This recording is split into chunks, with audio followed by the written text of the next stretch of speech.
Hi, welcome to July CFS Huddle. We are here at CHORDS headquarters. And so I have two people here that want to introduce themselves, and go ahead. My name is Edwin Johnson, CEO and founder of CHORDS Academy of the Arts. My name is Vindell Joseph Jr. I'm the audio engineer, youth specialist of CHORDS Academy. Audio engineer sounds like a fancy title. He does a lot of great work. Yeah. I'm sure, Yeah. I'm sure. So tell me a little bit about the history of CHORDS. Okay, CHORDS Academy, I had started it in 2011 from my apartment. And so like it kind of started because I grew up as a homeless at-risk youth when I was 16 in the city of San Bernardino. Okay. And so this after-school program that I was a part of actually helped me to be able to find my way through life by offering me different skill sets. I think at that time we were doing desktop publishing. Okay. And so that was really like my first time ever like sitting behind the computer. And so when they gave me the opportunity to be able to sit behind the computer, like, you know, when I was off of work, I would figure out how to record music on the computer. And so figured out how to way to record music on the computer, making beats, rapping and stuff like that. And so because I was an at-risk teen, like that kind of made me want to gravitate towards music, which eventually got me out of trouble, right? So, yeah. You know, I didn't have like a wealthy family growing up. Kind of grew up poor and poverty and homeless and stuff like that. Okay. And so for me, like CHORDS Foundation was that, you know, the after school program that I was a part of. So when I started it in 2011, I knew it would work for kids because I knew what worked for me growing up. And so I kind of took like the same things that they had there, but I just took it to the next level. And so like, what we do is we more focus on content creation, so different levels of content creation like music production, podcasting, video production, theater, poetry. And so what's great about the program is that the kids that are in the program actually have the opportunity to learn these things without having any type of experience. Right. That's important. Right. They don't get intimidated by not knowing something that they might feel like they need to know, right? Right. Right. So you taught yourself everything. You didn't go to any formal classes or anything? I taught myself everything, even from like software and like stuff that I know now. And so like that's why I always tell the students, like, you know, don't be so quick to ask for help. Figure it out. Yeah. You know, because that's what worked for me. Because we ended up using like industry standard equipment and like you know, and like I was self-taught, and so that really kept me out the streets, you know, because I was in the street, as they say, thugging. Mm-hmm. So it had really kept me out the streets, and it kept me grounded, and it kept me, because like when we think about music, you know, like the power of like the lyrics, it like manifests certain things.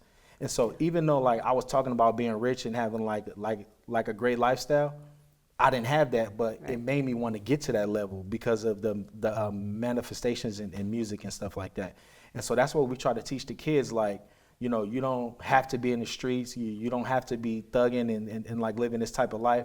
And you're able to actually put your skills to use, because these are skills that they don't even know that they have. Right, right. Right. And so that's how the program came about. So we started off with one program, which is music production. And then we went to dance. And then so now we got several different programs at several different sites around the county. That is impressive. And does CHORDS mean something? Yes. Different than, okay, I thought Yes, so. CHORDS stands for Creating Hopeful Opportunities and Resiliency by Developing Skills. I love that. I was thinking like it does give kids hope, right? Right. That's the whole purpose. Tell me a little bit about yourself. So I've been involved with music throughout my entire life. I started playing my first instrument in second grade. Oh. It was a trombone. After that, I just been involved with music all the way up till high school. In middle school, I was in band. I played saxophone, alto saxophone, baritone, and drums. I was in marching band. We played in the Black History Month parade in Pasadena. We even attended the Turkey Tussle for about 3 years. Nice. I was involved in band all the way till high school. After high school, that's when I went to college. I went to Full Sail University. Okay. Did 4 years for my audio production bachelor's degree. That's where I graduated from in 2022. Okay. And here's where you do the magic. Yeah.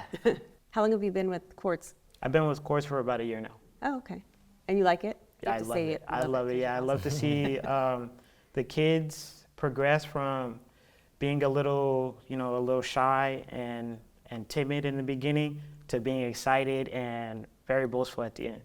That is cool. I have seen a couple performances. I'm very impressed because you guys do perform at the Children's Network Conference and some other venues. Tell us a little bit about who gets to participate. What age range? Where? Recently we actually just expanded our reach to elementary school kids. That's so, good. So it's pretty much 4th grade all the way to youth and young adults, because we have different programs. So like we have elementary school programs, we have high school programs, and then at the juvenile halls, when we're working with the kids up there at Arise, they're pretty much like teenagers and they're Young adults. Yeah. Right. And so it's just an array of population that we serve. That's cool that you do probation as well. I like that. Yeah, and you know what, so with our probation programs, you get a lot of kids, who are from this area, who have experienced life challenges and like certain things, and like don't have different outlets for them to be able to express themselves and speak. And so what we do is like we try to teach them confidence through the music. So they're talking about their life story, they're talking about their family experiences, like their family history, and a lot of it sound like it's brokenness. But in the midst of that, it's kind of therapeutic for them because they're talking about the brokenness, but they're talking about what's next for them. Right. And so our program works well, especially at the juvenile hall, because these kids are, murderers, gang members, and, all types of kids from diverse backgrounds who are now talking about positivity. Right. I remember we was at this one school site for probation kids, and it was in Chaffee West. It was one of the schools out there. And so it was just amazing just to see kids, who have tattooed tears on their eyes, tattoos everywhere, who are in the school where they had to be because they were expelled from regular school. Right. So these kids that, like people labeled as, the type of kids. I do. Yeah. And so, but now you got kids that came through our program that are talking about bullying prevention, suicide awareness. I remember we did matter of fact, we did something with Direct and Change. I think you guys are part of that, or it's a behavioral health. So, which is a film program that they do in the county, and over 800 submissions, ours won. Really? And so these are kids, right? And so these are kids that are in continuation schools that people won't even think that they can do things like that. Right. So kids in our program have the opportunity to actually experience things on a different level. And most of our programs are contracted, but we also have free programs that kids can participate in. Okay. So I used to be a clinician in juvenile hall. Okay. So I like that population a lot, but obviously foster youth is my heart. Right. So I would want to know, how can foster youth participate in these programs? Well, so for some of the foster youth kids that we have, that are through group homes and stuff like that, we would the group homes will actually reach out to us, or even the parents can actually go to our website, CHORDSacademy.org, and then just kind of see the services that we have during certain times. Our stuff is project based, so because that is project based and it's so significant, it's like we have a cap on our numbers because we want to see you from the beginning of the project to the end of the project. That makes sense. Right. And so drop-ins really don't happen, but if we have registration open, they can actually register, and then they can be a part of our 10, 12-week programs, because we do it in those increments because of the big outcome that we have. A lot of the kids start music, learn how to make beats, learn about music theory, sound waves, and so then they'll be able to start in the beginning to learn those things, and to the end to where they have their own music video. Oh wow. Right. And so That's pretty cool to watch, huh? Yeah. Right. And all our programs that we have is connected to something that's tangible, like a video or a song that they can take home and show their family and stuff like that. And we also do big events and showcases, like we did at the Children's Network, and like we did at the sports fair at one time. Okay. We'll have to bring you back to the sports fair because you haven't been there in a while. Yeah, bring us back. We're gonna make it happen. I know that the dance that was done at Children's Network Conference, I saw people with tears in their eyes because it was so emotional and moving. Right. So great job on that. I appreciate it. Yeah, those are our kids from our high school site at San G. Oh, okay. Yeah. Wow. They're talented. Yeah, very talented. And like some of those kids are actually choreographers now that work for us. Oh, okay. You know, so like a lot of the kids in the program have the opportunity to go through the program. You actually met some of my staff today that were in the program, but now are working for the program. Wow. So that's how we great. like to keep it, yeah. How many staff do you have total? 20. 20. Yeah. Okay. Growing. It's 20 of us, yep. It used to be 2 of us, now it's 20. Right. Yeah. Right.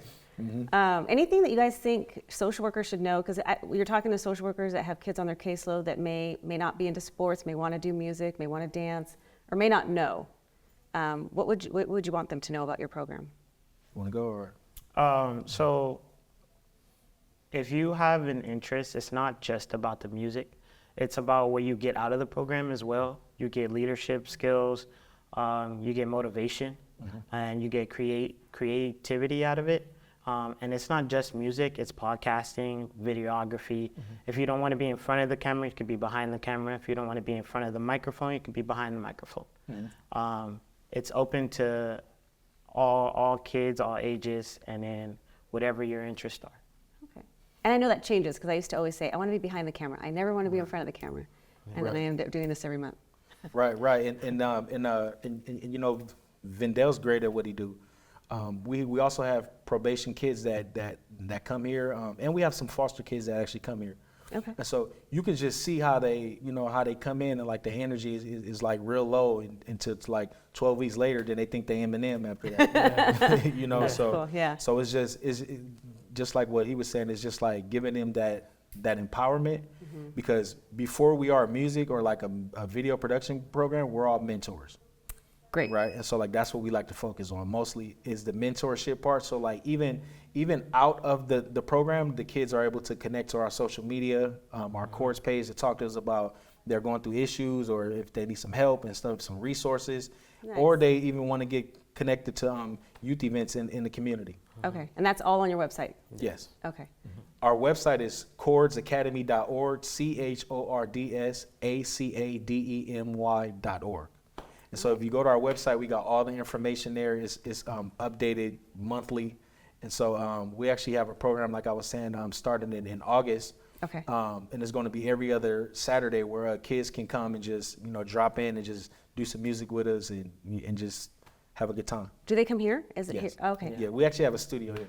Oh, wow. Yeah, Okay. I'll have to yeah. check it out. Yeah, we'll show you the studio. Yeah. All right. Well, thank you for taking the time to talk with me and give information to our social workers about things that are in our community, because I think it's important to know what's happening. Right, Yeah. right. Now, definitely appreciate you coming out, and like whenever you need our students to perform, we there. All right. Thank you. Okay, no problem. Thank you. And we will see you next month at August CFS Huddle.